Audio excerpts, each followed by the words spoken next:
I started going back uphill, and eventually I saw a blue and yellow object fluttering in the wind. I didn't know what that was, so I saw that, and I go, I'm going to go look at this. So I was looking up at this yellow thing, and I looked over to my right, and all of a sudden I saw a patch of white that wasn't rock, and it wasn't snow. And all of a sudden, I'm going to go look over here. And as I started traversing closer to this, I saw what appeared to be the lower part of a leg, and it was a heel. And I ascertained it was an old body, hobnail boots, natural fiber clothing. It had all worn away, and it was his bare upper back was there. His torso was exposed to the elements. So I called over the radio, and my first radio transmission was, last time I tried a boulder problem, in hobnail boots I fell off. I heard out of my radio, which was in my down suit, I just heard hobnail boot, quickly unzipped it and said, "What?" I could see Conrad waving like this down on this black bench. Jake started moving down, and I didn't know if the other people had picked up that transmission because we had to keep our radios inside the down suits so they stay warm and they would work. So my next transmission was, let's everyone get together down here for Snickers and tea.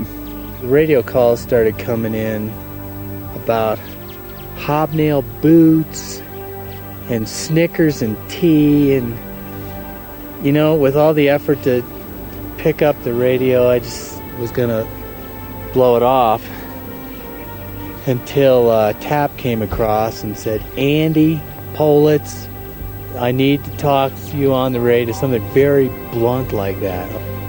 We had decided that once we made any contact, as quickly as possible, go into radio silence because of the security of the radio calls.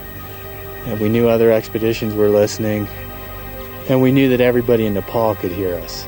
Once you find this man on the mountain, well, then you should be able to very easily go through everything he has, right?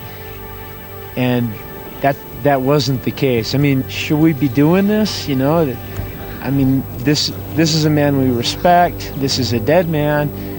I kept telling myself and then telling the others, well, no, here we are disturbing him now. Let's see if we can make this productive. Let's see if we can tell his story, which I think would have been important to him. And let's see if we can do it once and not have to do it again.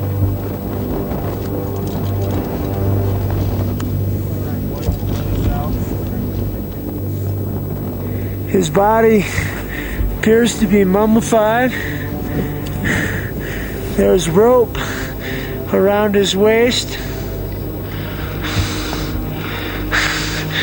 Oh, still some socks. You can see a boot. Second boot appears to be on his foot. You can see the metal caulks bottom of his boot. And that boot, that leg is angulated fracture, so first guess is that he took a fall. Again, you can see rope around his body. Okay, over on this side you can see his layers, his wool sweater, long underwear, cotton. So you got a cut here. This was here before he started. Thumb split just exactly where mine is. Okay, these are the collar,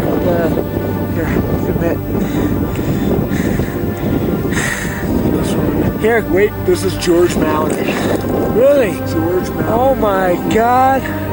Oh my God. See that? George Mallory. Oh my God. We expected that this was Andrew. Following that story's below the ice axe, the Andrew Herman's ice axe. However, we just found a shirt with a George Mallory tag on it. And I'll tell you, it blows you away. Now that doesn't mean this is George. Maybe Andrew's borrowing one of his shirts. Still, it does. It places it in the right period. And it's the real thing here. Well, blew me away.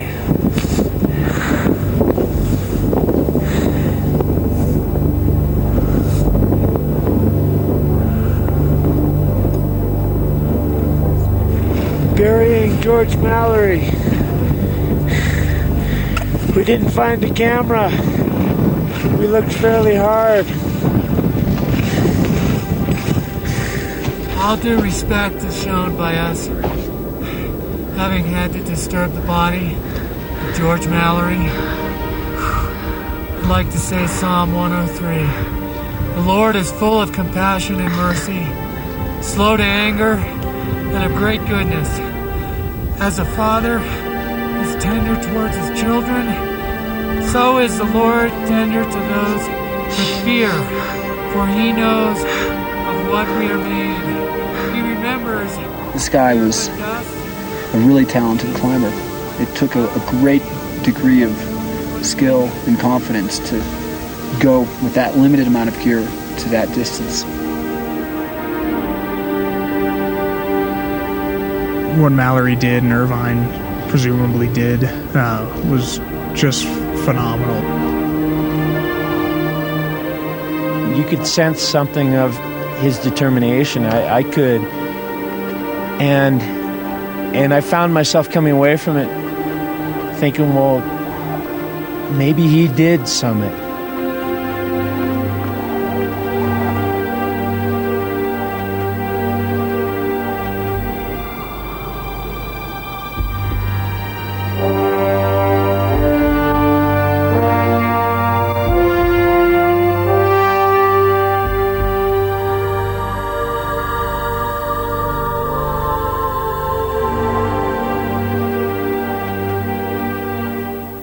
In 1924, it took nearly 2 weeks for the report of the climbers' deaths to reach London. The country was shocked by the news. 75 years later, George Mallory again became headline news, this time within hours. The world was fascinated by the story. But had they reached the summit? Without finding the camera, the last hope now lay in the personal effects found on his body. Could they somehow offer a clue to what might have happened? A New York Times journalist asked the question, why climb Everest? Mallory gave his legendary reply. Because it's there.